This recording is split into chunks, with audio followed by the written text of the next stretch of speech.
जय हिंद दोस्तों, स्वागत है आपका आज के इस वीडियो में। आज के इस वीडियो में बात करने वाले हम त्रिपक्षीय संघर्ष के बारे में। ये क्या है और ये कितने फेज़ों में हुई, इन सारी चीज़ों के बारे में इस वीडियो में हम डिस्कस करने वाले हैं। तो ये वीडियो में अंत तक बने रहिएगा। तो चलिए इस वीडियो को कंटिन्यू करते हैं। हम सबसे पहले देखेंगे, ये एक भाग है छोटा सा, कन्नौज, जो कि उस टाइम पे उत्तर भारत की राजधानी हुआ करती थी। ये बेसिकली अब उत्तर प्रदेश के इलाके में आती है। तो इस चीज़ के ऊपर अधिकार करने के लिए तीन वंश, पाल वंश, गुर्जर प्रतिहार वंश और ये राष्ट्रकूट वंश, तीनों कन्नौज के ऊपर अधिकार करने के लिए ये तीनों आपस में लड़ रहे थे। और इसी लड़ाई को और इन तीनों के बीच हुए स्ट्रगल को ही त्रिपक्षीय संघर्ष यानी कि ट्री पार्टीज स्ट्रगल कहा जाता है। ठीक है, हमने देख लिया ये क्या है, ये किसके वजह से हुआ। अब हम देखेंगे त्रिपक्षीय संघर्ष बेसिकली 6 फेजेस में हुआ था। तो हम बात करेंगे सारे 6 फेजेस के बारे में। तो पहला जो फेज़ है, इस टाइम में वत्सराज जो कि गुर्जर प्रतिहार वंश के शासक थे और इनका शासनकाल 778 ईस्वी से लेकर के 850 ईस्वी के बीच का है। तो इस टाइम पे इन्होंने गुजरात से लेकर के मालवा तक अपने साम्राज्य का विस्तार कर लिया था और ये चाहते थे अपने साम्राज्य का विस्तार करते हुए उत्तर भारत की राजधानी कन्नौज के ऊपर अधिकार करना चाहते थे। तो एक तरफ तो ये अधिकार करना चाहते थे, दूसरी तरफ पाल वंश के शासक धर्मपाल, वो भी बहुत ही शक्तिशाली और महत्वपूर्ण शासक थे और वो भी चाहते थे कि उनका अधिकार कन्नौज के ऊपर हो। तो ये दो ही लोग एक ही चीज़ चाहते हैं, तो जाहिर सी बात है इन दोनों के बीच लड़ाई होना संभव था, जिसके वजह से इन दोनों के बीच लड़ाई हुई और इस लड़ाई में धर्मपाल हार गया और वत्सराज जीत गया। ठीक है, तो जिसके वजह से धर्मपाल ने राष्ट्रकूट वंश के शासक ध्रुव को सहायता के लिए बुलाया। तो ध्रुव ने क्या किया, धर्मपाल तो पहले ही हार चुका था, तो दूसरे ध्रुव ने क्या किया, वत्सराज को उन्होंने युद्ध में हरा दिया और उसके बाद फिर ध्रुव का कन्नौज के ऊपर अधिकार हो गया। तो हम देख सकते हैं पहले चरण में राष्ट्रकूट वंश के शासक ध्रुव ने कन्नौज को जीत लिया, अपने साम्राज्य में मिला लिया और यहाँ पर अपने साम्राज्य का चिन्ह छोड़ दिया। ठीक है, उसके बाद फिर वो कुछ टाइम पर उनका शासन वहाँ तक रहा। ये जो अभियान हुआ था, ये जो पहला फेज़ हुआ था, वो बेसिकली 789 ईस्वी से लेकर के 790 ईस्वी के बीच हुआ था। ठीक है, उसके बाद फिर दक्षिण में बहुत ज़्यादा जो भी राजा थे वो बेसिकली ग्रुप्स बना करके इनके खिलाफ षड्यंत्र करने लगे थे। किनके खिलाफ, तो ध्रुव के खिलाफ, जिसकी वजह से उन्हें उत्तर भारत छोड़ करके दक्षिण भारत जाना पड़ा। ठीक है, ये तो पहला फेज़ हो गया। अब हम देखते हैं सेकंड फेज़। सेकंड फेज़ में हम बात करेंगे, एक तरफ गुर्जर प्रतिहार वंश के शासक वत्सराज, जो कि बेसिकली ध्रुव से युद्ध हारने के बाद राजस्थान के मरुस्थलीय भूमि में जाकर के शरण लेने के लिए मजबूर हो चुके थे। ठीक है, दूसरी तरफ धर्मपाल, जो कि वत्सराज से हारे थे, उनके बाद उनके साम्राज्य के ऊपर कुछ खास फर्क नहीं पड़ा। और तीसरी तरफ राष्ट्रकूट वंश के शासक ध्रुव के बेटे गोविंद तृतीय उत्तराधिकार का युद्ध लड़ रहे थे, यानी आपसी परिवारों के बीच हुई कलह को सुलझा रहे थे, जिसकी वजह से उन्होंने उत्तर भारत के ऊपर ध्यान नहीं दिया और उन्होंने पूरा का पूरा कॉन्सेंट्रेट अपने उत्तराधिकार युद्ध और दक्षिण भारत के ऊपर रखा। जिस चीज़ का फ़ायदा धर्मपाल को मिला और इन्होंने क्या किया,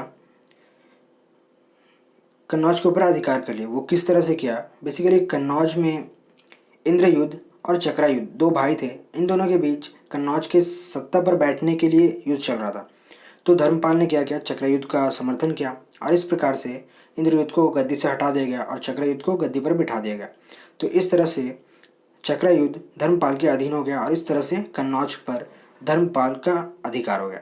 अब हमने देखा दूसरा चरण। अब हम देखेंगे थर्ड फेज़ के बारे में। इस टाइम में जब वत्सराज की मृत्यु हुई, उसके बाद फिर उनके बेटे नागभट्ट द्वितीय ने सत्ता संभाली और जो हिस्से उनके हाथों से छीन गए थे उन हिस्सों को इन्होंने दोबारा प्राप्त किया। और इतिहासकार ऐसा बताते हैं कि इन्होंने पाल वंश के शासक धर्मपाल को भी हरा दिया। उसके बाद धर्मपाल को हराने के बाद हम देख सकते हैं गुर्जर प्रतिहार वंश के बारे में हमने बात की, फिर धर्मपाल के बारे में हमने बात की।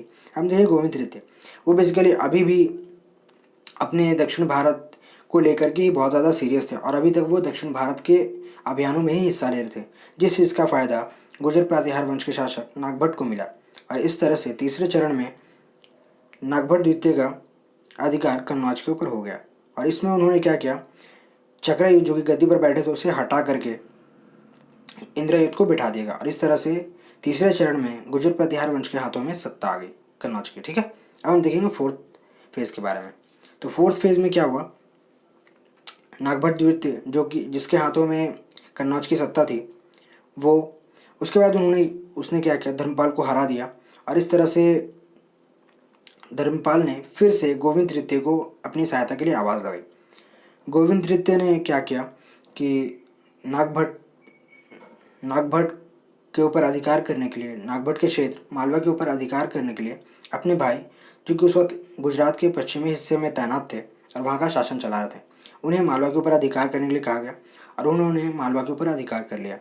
इस चीज़ से भयभीत होकर के नागभट्ट द्वितीय ने वहाँ से चले गए और इस प्रकार से इनडायरेक्टली गोविंद तृतीय के हाथों में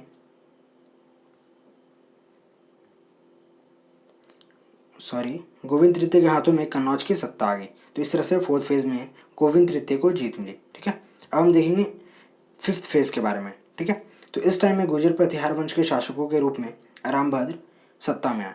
ये बेसिकली दुर्बल शासक थे, जिस चीज़ का फ़ायदा पाल वंश के शासक देवपाल ने उठाया। और अमोघ वर्ष बेसिकली अल्पवयस्क थे और उन्हें जब गद्दी पर बिठाया गया था तो ये बेसिकली अल्पवयस्क थे और इनकी सुरक्षा के लिए ही इनके चचेरे भाइयों को रखा गया था, जिस वजह से ये ना तो सत्ता चला सकते थे और ना ही दक्षिण भारत के अलावा कुछ और सोच सकते थे, जिस चीज़ का फ़ायदा पाल वंश के शासक देवपाल को हुआ और उन्होंने कन्नौज के ऊपर आक्रमण किया और इस तरह से कन्नौज उनके अधिकार में आ गई। अब हम देखेंगे लास्ट और छठा फेज़ के बारे में। इस टाइम में जो सत्ता थी गुर्जर प्रतिहार वंशों की, वो मीर भोज जी के हाथों में आ गई। उनके बाद उनके बेटे महेंद्र पाल के हाथों में गुर्जर प्रतिहार वंश को की सत्ता आ गई थी। और इसके अलावा हम बात करेंगे पाल वंश के शासक नारायण पाल की। तो इस टाइम से क्या हुआ, पाल वंश के कोलैप्स होने की शुरुआत हो चुकी थी और ये जो नारायण पाल जो शासक थे वो बेसिकली दुर्बल थे, इनके अंदर इतनी एबिलिटी नहीं थी कि ये मीर भोज जी जैसे शासकों को हरा सके। ठीक है, तो इस प्रकार से पाल वंश के कोलैप्स होने की शुरुआत हो गई थी। दूसरी तरफ अमोघ वर्ष, इनके शासन की जो सत्ता थी वो भी ख़त्म होने वाली थी और बेसिकली इनकी भी सत्ता भी कोलैप्स होने वाली थी, जिसके वजह से इन सारी चीज़ों का फ़ायदा मीर भोज जी को मिला और इन्होंने क्या किया, कन्नौज के ऊपर अधिकार कर लिया गया और लास्ट और लिस्ट में मीर भोज जी के हाथों में पूरी की पूरी सत्ता आ गई। ठीक है, अब हम आज के इस वीडियो में बस इतना ही था। अगर ये वीडियो अच्छा लगा हो तो प्लीज़ लाइक करें, कमेंट करें, दोस्तों के साथ शेयर करें और अगर इस चैनल पर नए हैं तो यार वो लाल वाला बटन प्लीज़ दबा देना। ठीक है, यही चीज़ें हैं जो हमें मोटिवेट करती है। और अगर इस वीडियो में कुछ गलत मैंने बोल दिया हो तो यार प्लीज़ कमेंट करके बताना। वीडियो अच्छी लगी तो लाइक, बुरी लगी तो डिसलाइक, और यार अगर नए हो तो प्लीज़ सब्सक्राइब ज़रूर करके जाना। ठीक है, तब तक keep studying and believing in yourself. जय हिंद, वंदे मातरम।